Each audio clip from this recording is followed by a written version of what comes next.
Number 8, the whole world runs on chips made on one island that everyone pretends doesn't exist. Your phone, your laptop, the AI generating your search results, the chip inside a modern fighter jet, the processor in a hospital MRI machine.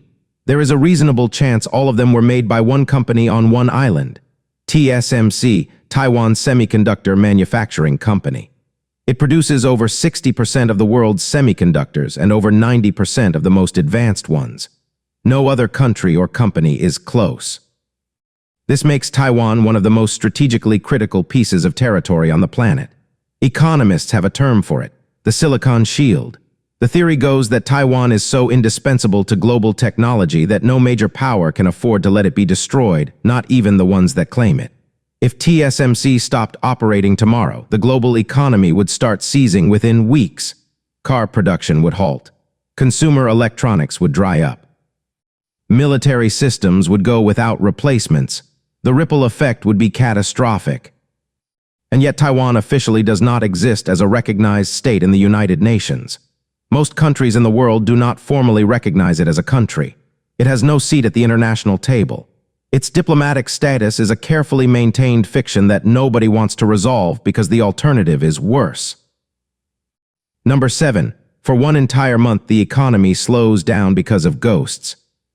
Every year during the 7th month of the lunar calendar, usually falling somewhere in August, Taiwan enters Ghost Month.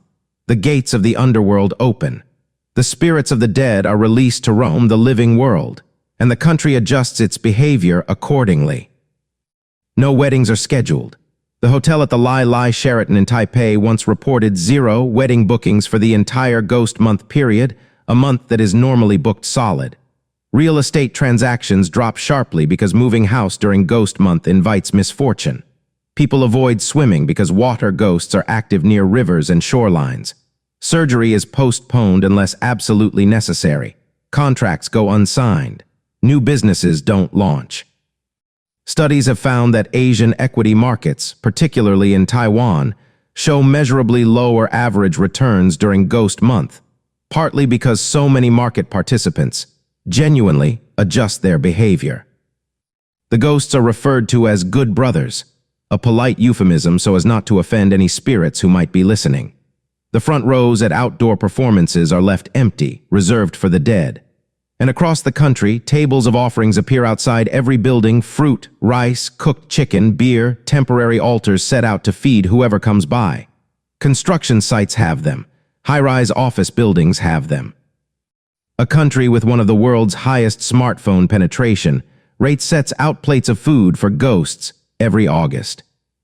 Number 6, strippers perform at funerals for the dead. In rural parts of Taiwan, a funeral is not a quiet affair. After someone passes, a stage is sometimes erected near the temple. Performers arrive, and a burlesque or pole dancing show takes place, not for the mourners, but for the spirit of the deceased. The first row of the audience is left empty. That seat is for the dead. The logic comes from the same folk belief system that governs Ghost Month. Spirits have needs and desires. Entertainment keeps them satisfied. A spirit that is well entertained, well fed, and properly respected is a spirit that moves on peacefully and does not cause trouble for the living. The more elaborate the send-off, the better. This practice is now in slow decline as urbanization pulls younger generations away from rural tradition. But it still happens, and it makes a certain internal sense. If you believe the dead are present at their own funeral, the least you can do is make sure they have a good time. Number 5, they sell a stimulant from neon-lit glass booths and hire models to do it.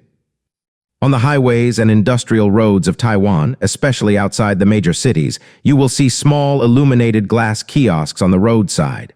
Inside them, young women in bikinis or elaborate costumes sell betel nuts, the seed of the areca palm, chewed as a stimulant. The buzz is mild, similar to caffeine. The gums turn red. Long-term use causes serious oral cancer. Around 20% of Taiwan's male population chews them anyway, mostly truck drivers, laborers, and construction workers. The women selling them are called binlang zishi, literally betel nut beauties. The practice started in the late 1960s when one rural stall put young women in its marketing, and sales went up. By the turn of the century, tens of thousands of neon booths lined Taiwan's roads, staffed by women who have said they earn more than teachers do. There are now roughly 100,000 betel nut kiosks across Taiwan. The industry has been banned inside Taipei city limits, and there have been repeated attempts to regulate it further. A politician once claimed the booths were causing traffic accidents from driver distraction. This is almost certainly true. In Taiwan, a mildly carcinogenic stimulant sold by women in lingerie from glass boxes on the side of the road is a recognized and debated cultural institution. The health ministry runs oral cancer awareness campaigns targeting betel nut users. The booths remain. Number 4, there is an entire street dedicated to a food that smells like a sewer. Stinky tofu is fermented tofu. The fermentation uses a brine made from vegetables, meat, and various other things depending on the recipe, and the result smells, to most first-time visitors, like a combination of old garbage, unwashed socks, and something that has been dead for several days. When you enter a Taiwanese night market, you smell it before you see anything else. It is one of the most beloved foods in the country. There is a street in Shenkeng, a district near Taipei, called Shenkeng Old Street. The entire street is dedicated to stinky tofu. Every stall, every shop, every vendor on this street sells the same thing in various preparations. Locals call it Stinky Street. It is a popular tourist destination. People travel specifically to go there and eat tofu that smells like a drain. The food itself, once you get past the smell, tastes nothing like it smells. It tastes like rich, complex fermented cheese, deeply savory, crispy on the outside, soft inside. The Lonely Planet Guide describes stinky tofu as defining Taiwanese street food. Several stalls in Taipei have earned Michelin recognition for it. Taiwan took a food that smells aggressively wrong and turned it into a point of national pride. Number 3, the country invented one of the most consumed drinks on earth in a single afternoon. Bubble tea, the cold drink of tea, milk, sugar, and chewy tapioca pearls at the bottom, is now sold in over 30 countries, consumed by hundreds of millions of people, and has spawned a global industry worth billions of dollars. It was invented in Taiwan in the 1980s in what appears to have been one spontaneous afternoon experiment. 2 establishments claim to have invented it. Liu Hanqi of Chun Shui Tang Tea House in Taichung says his staff member poured cold milk tea over tapioca pearls in 1988, liked the result, and started selling it. Tu Tsonghe of Hanlin Tea Room in Tainan says he saw white tapioca balls in a local market in 1986, put them in tea, and the drink was born. Both claims are in active legal dispute. What is not in dispute is that Taiwan made it a phenomenon. The drink spread from Taiwanese tea houses to Taiwanese immigrant communities abroad to the global mainstream.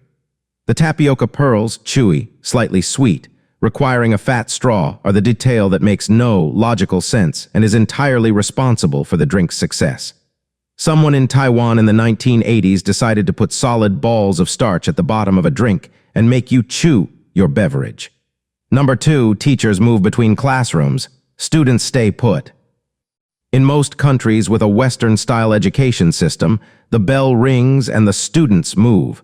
They pick up their bags and shuffle between rooms to find the class for their next subject. The teachers stay in their subject rooms. In Taiwan, it works the other way around. Students stay in their homeroom for the entire day. The teachers are the ones who move. The mathematics teacher comes to you. Then the history teacher comes to you. Then the science teacher comes to you. Your class is your territory. You know every person in it. You decorate it, you clean it, and you stay in it. This system produces a homeroom culture so strong that Taiwanese class bonds are legendary. A group of 30 students who spent 3 years in the same room together, eating lunch there, cleaning it together, decorating it for events, tend to stay friends for life. Number 1, the night market is not a market. It is a way of life. Taiwan has over 100 night markets. They open in the early evening and run to midnight or beyond. They sell food, clothing, games, accessories, and things that have no obvious category, and they are not tourist attractions. They are where Taiwanese people actually eat, socialize, and spend their evenings.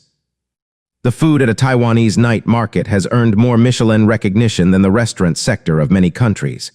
Individual stalls, a single vendor, a portable grill, a folding table have received Michelin Bib Gourmand awards. The standard of street food in Taiwan is so consistently high that the concept of street food being somehow lesser does not apply here. A stall that has been making the same dish for 40 years, perfected across 2 generations, serving it from a cart in a night market, is not a lesser version of a restaurant. It is the point. The night market is also where social life happens. It is where teenagers go on first dates, where families eat on weekday evenings, where elderly vendors have been standing behind the same grill for 30 years and know their regulars by name. Taiwan built a society where the best food is outside, available at 11 p.m., served under fluorescent lights, eaten standing up.